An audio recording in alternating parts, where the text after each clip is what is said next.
Buenas tardes a todos, que el Señor les bendiga, hermanos y hermanas.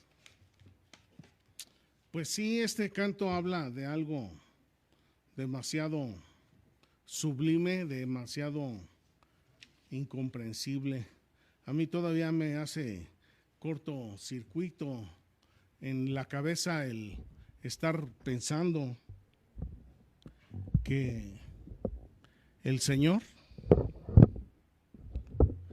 haya querido morir por nosotros, y no me queda muy claro. Yo creo que nunca jamás en la vida me va a quedar lo suficientemente claro cómo es posible que el Padre Eterno haya querido mandar a su Hijo para morir por un delincuente. ¿Ustedes darían a un hijo para morir por un delincuente? Yo pienso que no, ni de chiste, ni de broma. Pero cuán grande es el amor de Dios que, pues, muy en serio, y a un precio y a un costo, bienvenidos hermanos, a un precio y a un costo altísimo. ¿Cómo es posible? ¿Cómo es posible? ¿Cómo es posible que Dios nos haya amado?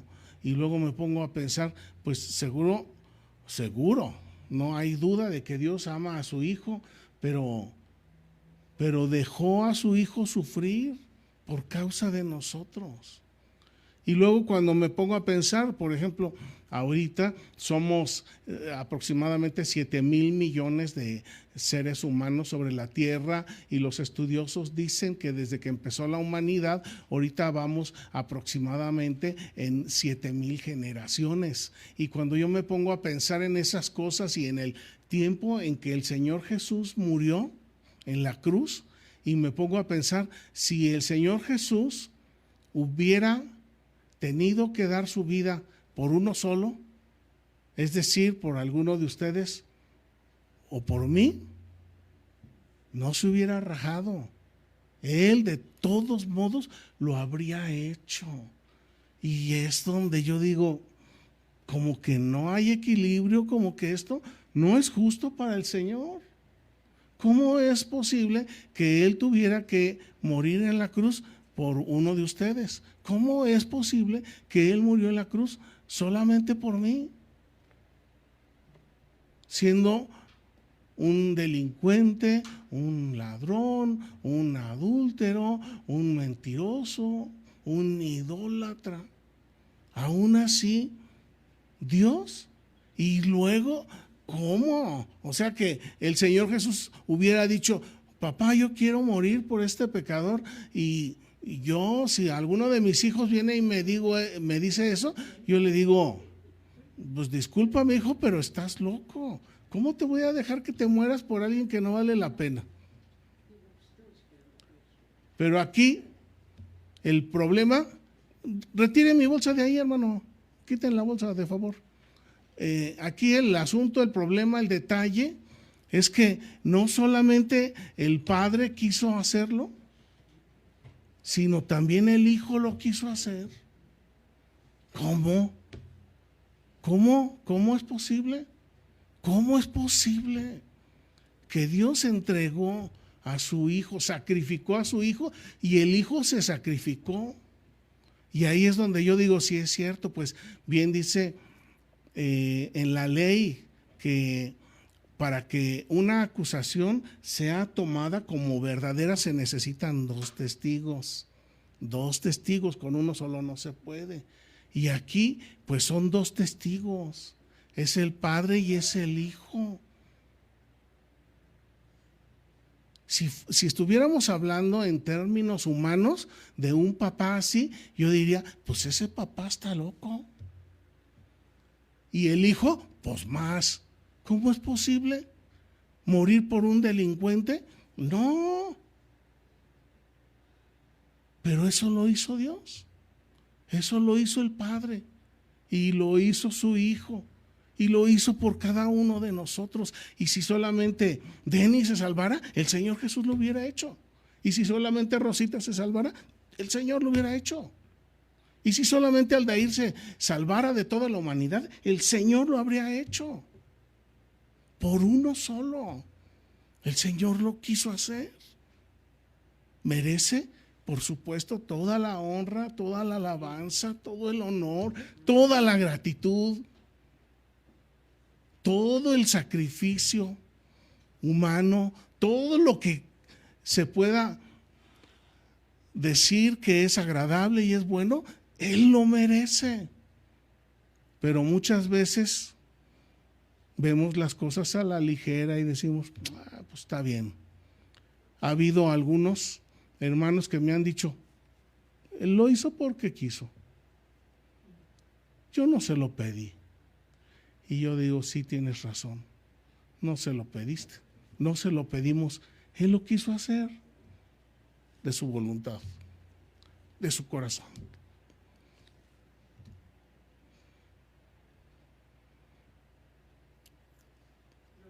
No merecemos un privilegio así. Y aquí estamos. Gracias a Dios. Aquí estamos el día de hoy.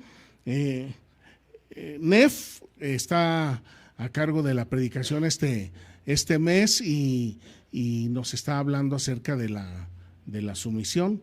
Ahorita ellos están allá tirados en algún lugar de la carretera, en una gasolinería, esperando que lleguen los recursos para que arreglen la camioneta y poder seguir el camino. Y me dejó encargado hablar de sumisión y yo a la hora que estoy preparando el mensaje y pensando en todas estas cosas, digo, pues lo que pasa es que la verdad está difícil que alguno de nosotros pudiera aproximarse a desarrollar una sumisión al Padre como lo hizo el Hijo. Está difícil, humanamente imposible.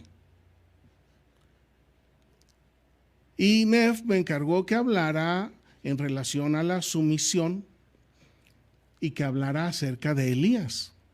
Y a Elías, nosotros conocemos la historia del profeta Elías. Y cuando estoy viendo todos estos acontecimientos y asuntos, me acordé de la transfiguración. ¿Ustedes se acuerdan de la transfiguración? Que fue el Señor a orar y de repente se aparecieron junto a él Moisés y Elías. Y cada vez que yo leo ese pasaje digo, ¿y quién habrá sido ese Moisés? Para que haya tenido el honor, el privilegio de acercarse ahí a hablar con el Hijo de Dios. Y me pregunto, ¿quién habrá sido ese Elías?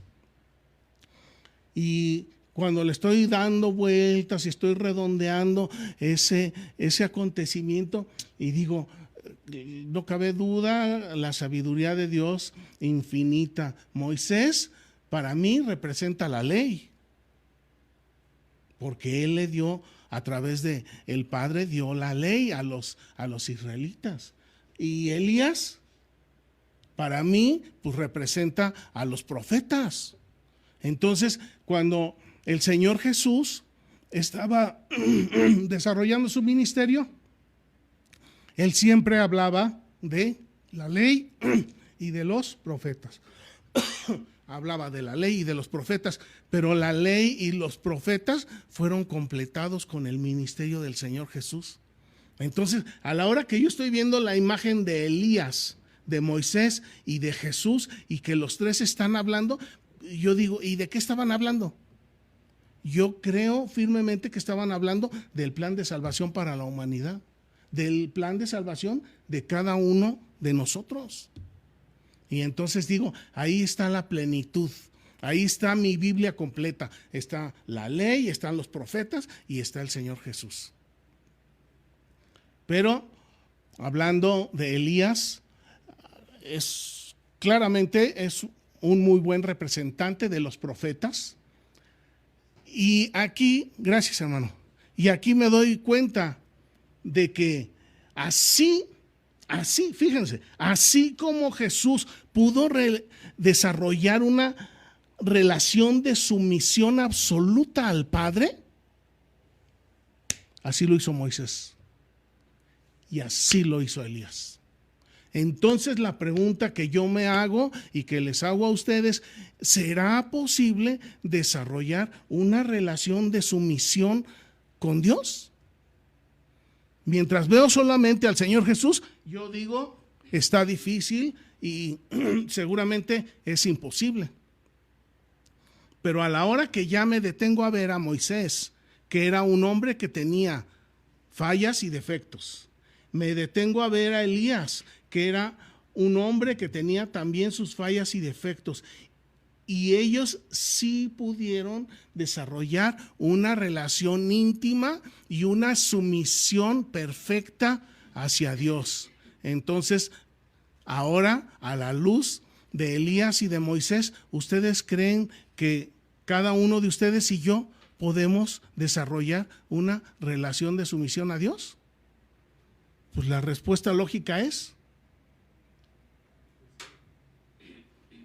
de que podemos, podemos. La pregunta es ahora el querer. ¿Será que queremos? Eso habría que cuestionárnoslo. Si queremos verdaderamente desarrollar una relación íntima con Dios. Vamos a revisar un pasaje en donde viene un acontecimiento en el cual Dios se acerca a Elías y lo tenemos en el primer libro de Reyes, en el capítulo 19.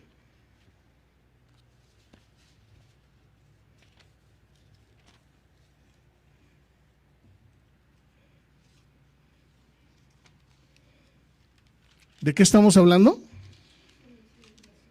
De sumisión. De la misión del Señor Jesús, pero de cómo se sometió al Padre. Y estamos hablando de cómo Elías se sometió al Padre y cómo nosotros podemos someternos al Padre. Entonces, vamos a ver en primer libro de Reyes, capítulo 19, dice así. Acab dio a Jezabel la nueva de todo lo que Elías había hecho. ¿Qué había hecho Elías? Había terminado con todos los profetas y los sacerdotes de Baal, 400. Y de cómo había matado a espada a todos los profetas. Entonces envió Jezabel a Elías un mensajero diciendo: así me hagan los dioses y aún me añadan, si mañana a estas horas yo no he puesto tu persona como uno de ellos. ¿Qué es lo que está mandándole decir Jezabel? Que lo va a matar en 24 horas, a ver cómo se las va a arreglar ella, y va a matar a Elías. Y Elías, después de que había terminado con todos los profetas de Baal, después de que había visto bajar el fuego del cielo que consumió el holocausto, ¿qué creen que pasó? Verso 3, viendo pues el peligro, se levantó y se fue huyendo para salvar su vida, y vino a Berseba, que está en Judá, y dejó ahí a su criado, y él se fue por el desierto un día de camino, y vino y se sentó debajo de un enebro de un árbol, y deseando morirse. Él era el mejor representante de los profetas. Había destruido a todos los profetas, había su oración dado resultado y había quemado el sacrificio. Y aún así, este hombre tiene miedo de que lo maten, tiene miedo de que lo persigan y se siente solo. ¿Alguna vez se han sentido solos en la vida? Muchas veces. Y seguirá sucediendo porque nos olvidamos de la ayuda que tenemos. Y entonces, deseando morirse, dijo: basta ya, oh Señor, quítame la vida, pues no soy yo mejor que mis padres. Y saben, a través de la vida, a través de mi existencia, yo muchas veces he tenido que decir: no soy mejor que mis padres. Cuando era joven, así como los jóvenes que están aquí con nosotros ahorita, yo decía: cuando yo sea grande voy a ser mejor que mis papás. Y eso me decían mis papás, que yo tenía que ser mejor que ellos. Y a medida que ha ido transcurriendo el tiempo y la vida, me voy dando cuenta con mucha certidumbre, con mucha seguridad, como lo dice Elías: no soy mejor que mis padres. Y estas son palabras de un hombre maduro, de un hombre que ya vivió, de un hombre que ya sufrió, de un hombre que ya tuvo éxito, ya pasó las mejores y las peores cosas de su vida y se da cuenta que lamentablemente no es mejor que sus padres. Y entonces, ¿de qué valieron todas esas críticas a mis padres? ¿De qué valieron todos esos desprecios y menosprecios a mis padres? No valieron de nada, porque finalmente me estoy dando cuenta que yo no soy mejor. Esto es una enseñanza para todos, es una enseñanza para mí, es una enseñanza para los padres, esto es una enseñanza para los hijos. Y echándose Elías debajo del enebro, se quedó dormido, y he aquí, luego un ángel lo tocó y le dijo: levántate y come. Ay, imagínense, Elías con meseros celestiales le sirvieron de comer. Entonces él miró, y aquí a su cabecera una torta cocida sobre las ascuas y una vasija de agua, y comió y bebió. ¿Y qué hizo el angelito de Elías? Otra vez se echó a dormir. ¿Para qué oro? ¿Para qué medito en la palabra? Si yo lo que quiero es morirme. Ya logré que bajara fuego de Dios. Ya maté a todos los profetas. Ya Dios me mandó un ángel, pero yo me quiero morir porque me siento solo. 7. Y volviendo el ángel de Jehová la segunda vez, platillo fuerte, lo tocó diciendo: levántate y come, porque largo camino te resta. No le atendió el ángel solo una vez, sino 2 veces. Y entonces Elías se levantó y comió y bebió, y fortalecido con aquella comida, caminó 40 días y 40 noches hasta Horeb, el monte de Dios. Y luego, cuando yo me pongo a pensar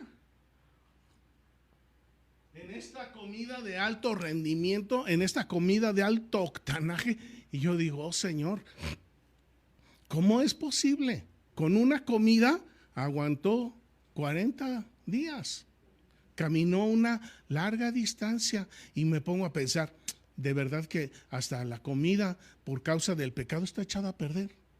¿Por qué? Pues porque siempre hay desechos de la comida. O sea, la eficiencia de la comida, pues no sé en qué porcentaje andará. A lo mejor Aldair lo sabe, yo no sé. Quizás en un 50%. 50% de la comida la aprovechamos como energía y el otro 50% se desperdicia como desecho. El cuerpo no es capaz de procesarlo, pero este alimento que Dios le dio a Elías a través del ángel fue un alimento de alto rendimiento y de alta energía, y no tuvo necesidad de volver a comer. Con eso tuvo para seguir su camino y seguir avanzando. ¿Y en qué verso voy? En el 7. Y volviendo el ángel de Jehová la segunda vez lo tocó diciendo: levántate y come, porque largo camino te resta. Verso 8. Se levantó pues Elías, comió y bebió, y fortalecido con aquella comida, caminó 40 días y 40 noches hasta Horeb, el monte de Dios. Y ahí se metió en una cueva donde pasó la noche, o sea, encontró su hotel, su habitación de hotel, y vino a él la palabra del Señor, el cual le dijo: ¿qué haces aquí? Fíjense, Dios no le está hablando de por qué tienes miedo, o por qué andas huyendo, o no te gustó la comida. No, solamente le dice: ¿qué haces aquí en esta habitación de hotel? Es decir, ahí entre las piedras. ¿Qué haces aquí? Él era el mejor representante de los profetas. Y yo digo, la verdad que sí, tenía un cierto parecido con nosotros. Porque siendo el mejor de los mejores profetas, pero tenía sus debilidades y tenía sus temores y sufría, así como también nosotros sufrimos. Y verso 10, Elías le respondió: he sentido un vivo celo por Jehová de los ejércitos. Y estas son las palabras clave. He sentido un vivo celo del Señor.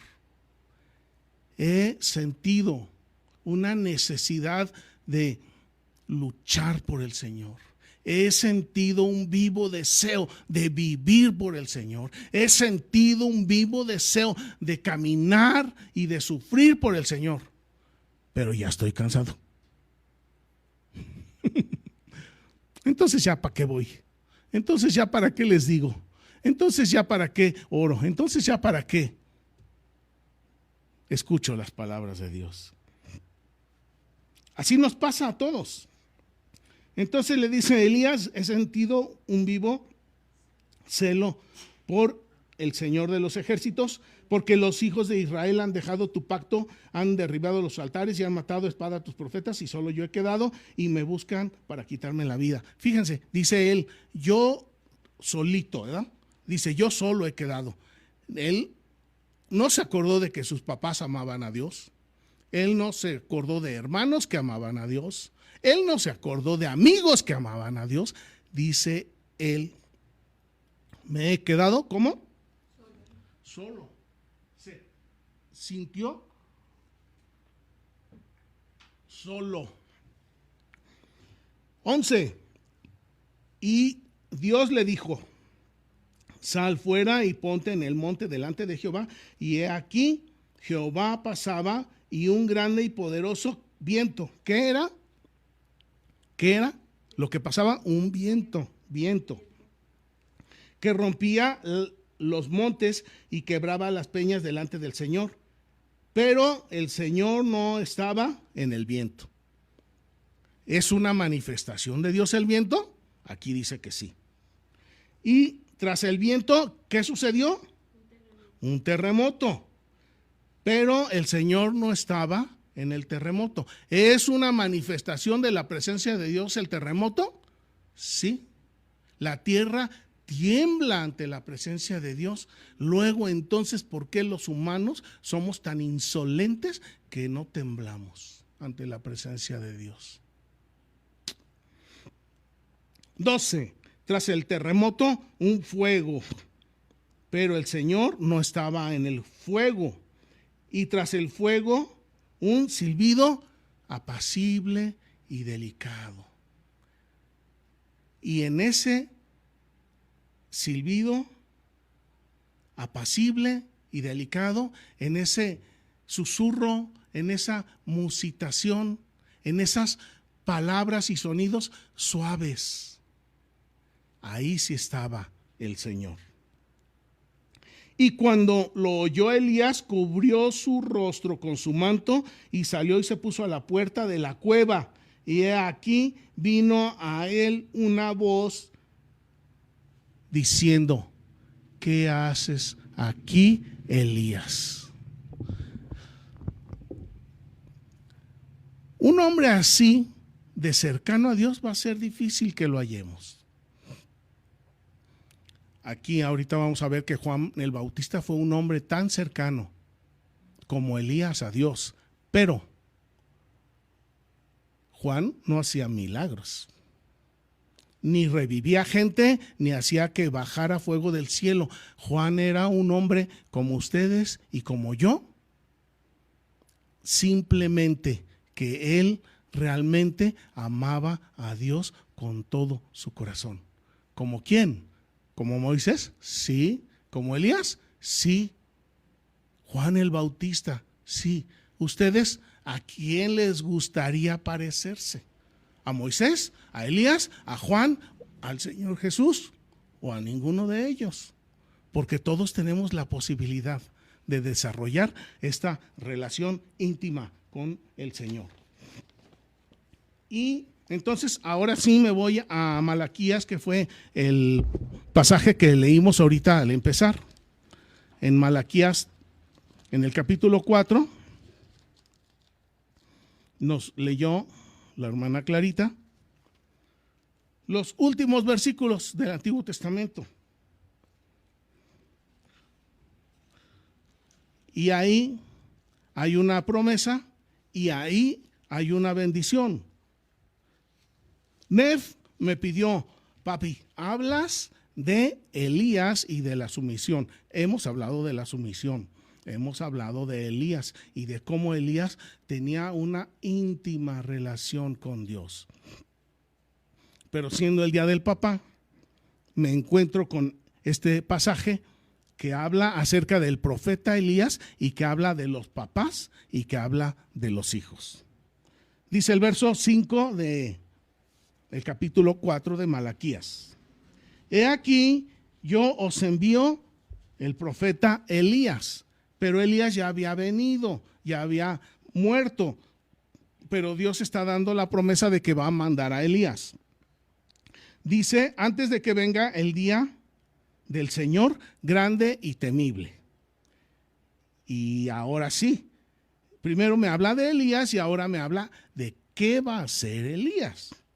Y Elías hará volver el corazón de los padres hacia los hijos y el corazón de los hijos hacia los padres, no sea que yo venga y hiera la tierra con maldición.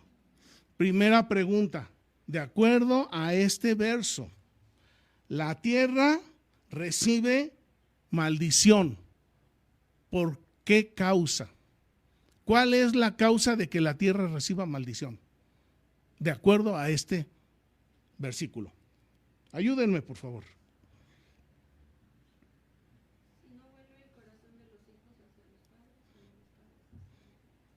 Cuando hay diferencias, problemas, pleitos, broncas, conflictos, ¿qué más gustan que utilice para explicar que cuando hay oposición, desavenencias entre padres e hijos, entonces la tierra recibe maldición?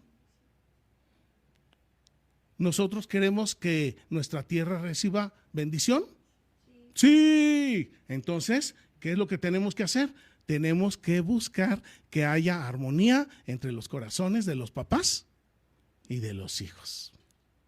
¿Hay armonía entre el corazón de papá Dios y de su Hijo Jesucristo? Sí. Y aunque era un proyecto demasiado ambicioso, el salvarte a ti y el salvarme a mí, el papá estuvo de acuerdo y el Hijo estuvo de acuerdo. Y lo hicieron y ahora nosotros somos hijos de Dios. Y por causa de la unidad, por causa de la armonía entre el corazón del papá y del hijo, es que nosotros hemos sido bendecidos. Y a causa de que la mamá tenga su corazón en unidad con sus hijos, su familia será bendecida. Y a causa de que el papá tenga unidad con el corazón de sus hijos, la familia será bendecida. Esto es lo que Dios quiere para nosotros. Esto es lo que quiere para los papás y lo que quiere para las mamás y lo que Dios quiere para los hijos y lo que Dios quiere para nuestras familias y lo que Dios quiere para nuestra iglesia. Que brillemos porque en nosotros sí existe la armonía. ¿Eso es porque somos todos igualitos? No. ¿Es porque estamos cortados con la misma tijera? No. Es porque Dios vive en la relación entre padres e hijos. Ahora les invito a que vayamos a Lucas en el capítulo 1.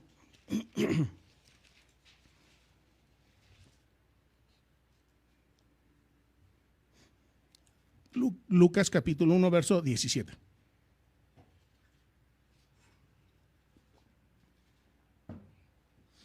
Yo creo que esta palabra de hoy es así como es muy alentadora, pero también es fuerte. Por eso es que se me está trabando la garganta. Yo no había tenido ningún pleito con mi garganta, pero ahora ya se me puso difícil. Lucas 1:17 dice así.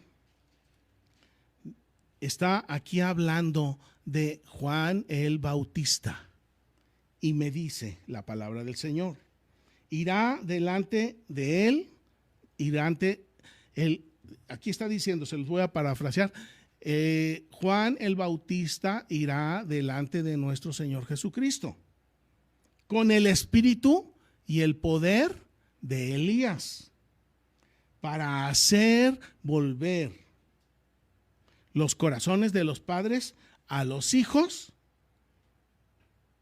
y de los rebeldes a la prudencia de los justos, para preparar al Señor un pueblo bien dispuesto. El pueblo bien dispuesto para el Señor son familias que aman a Dios, en donde el papá ama a Dios, donde la mamá ama a Dios, donde los hijos aman a Dios. Y una familia así va a estar en armonía por el amor que Dios ha derramado en el corazón de cada uno. Y entonces nuestra familia, nuestra tierra será bendecida. Me gustaría que notemos algo. Miren, Elías tenía una relación de lujo con Dios. Pero esa relación de lujo que Elías tenía con el Padre tenía un objetivo. ¿Y saben cuál era ese objetivo? Confrontar el pecado del pueblo de Israel. Si Elías no hubiera tenido esa relación tan cercana con Dios, él no habría podido confrontar el pecado del pueblo de Israel. Aquí ya estoy en el Nuevo Testamento, ya me está hablando de Juan el Bautista, de que va a preparar el camino del Señor. Y ya me está diciendo que Juan el Bautista va a venir con el espíritu de Elías y que va a traer, dice aquí, su poder. ¿Y qué más? Ayúdenme, por favor. Dice el espíritu y el poder de Elías. El espíritu y el poder de Elías. ¿Y para qué sirve ese espíritu? ¿Y para qué sirve ese poder? Ese poder sirve para que haga bajar fuego del cielo de parte de Dios y queme un sacrificio. Sí, sí sirve para eso. Y sirve ese poder para terminar con todos los pecadores. Sí, pero ¿saben para qué es para lo que más sirve ese poder y ese espíritu? Para tener una relación íntima con el Señor. Porque no cualquiera puede tener una relación íntima con el Señor, no porque no podamos, sino porque no queremos. Porque preferimos nuestros propios intereses a los intereses de Dios. Pero cuando nosotros nos preparamos para renunciar a lo propio y darle paso al Señor en nuestro corazón, entonces podré ser un padre que atraiga el corazón de los hijos.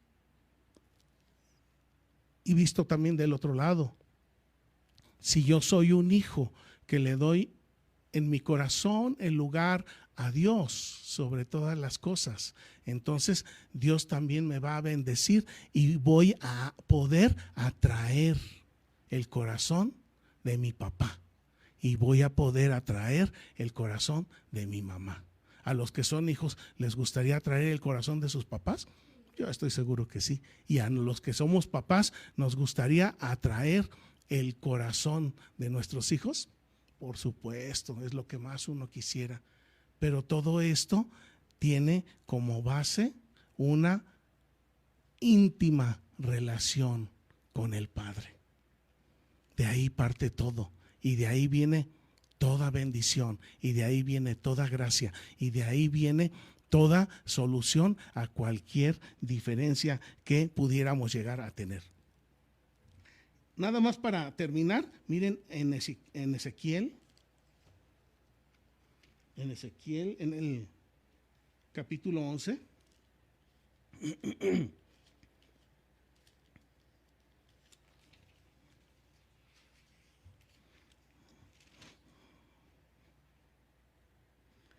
Ezequiel 11, verso 19.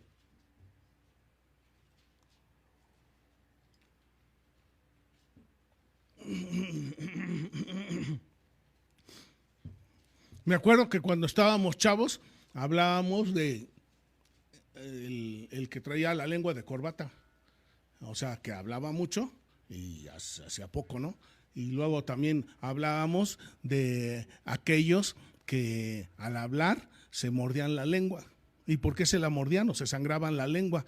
Porque la tenían demasiado larga y hablaban mucho y realmente hacían poco. Y cada vez que me toca hablar de este tipo de palabra para la familia, para la esposa, para los hijos, así es como me siento. Así es como me siento, porque la verdad es que por muy buenos que seamos como padres y como esposos, nunca será lo suficiente. Nunca será lo suficiente. Siempre va a haber un detalle, una palabra, una situación que puede ser mejorada. Y como hijos, pues es la misma situación. Nada más que los hijos empezamos a entender y a comprender hasta que nos llegan los hijos. Mientras estamos solteros, somos chavos, pues pensamos que los viejos ya se hicieron viejos y ya no entienden y ya no saben y ya no pueden y ya no comprenden, y pensamos que la edad se les vino encima. Y la verdad es que sí es cierto, ¿no? Pues la verdad se nos viene el tiempo encima, pero junto con el tiempo que se nos viene encima, pues también se nos viene un aprendizaje por tantas cosas que vamos pasando.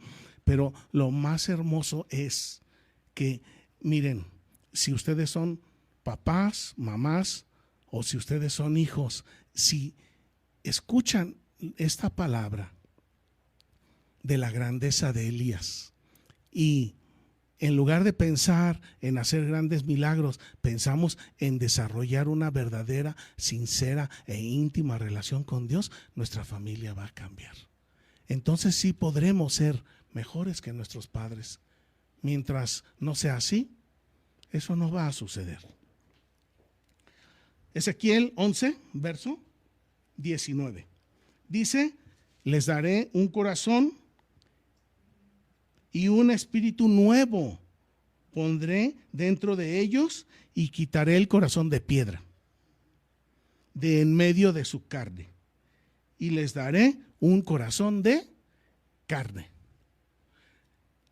Pregunta para cada uno de ustedes: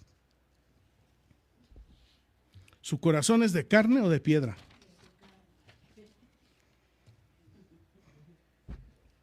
Este que está aquí adentro es de carne, porque pues está bombeando la sangre. Sí, es de carne, pero nuestro corazón espiritual, ¿será de carne o será de piedra? Porque solamente hay dos opciones: o tenemos un corazón de carne que busque una íntima y sincera relación con Dios, o tenemos un corazón de piedra que no entiende nada, que no escucha nada, que no comprende nada y que no se duele de nada.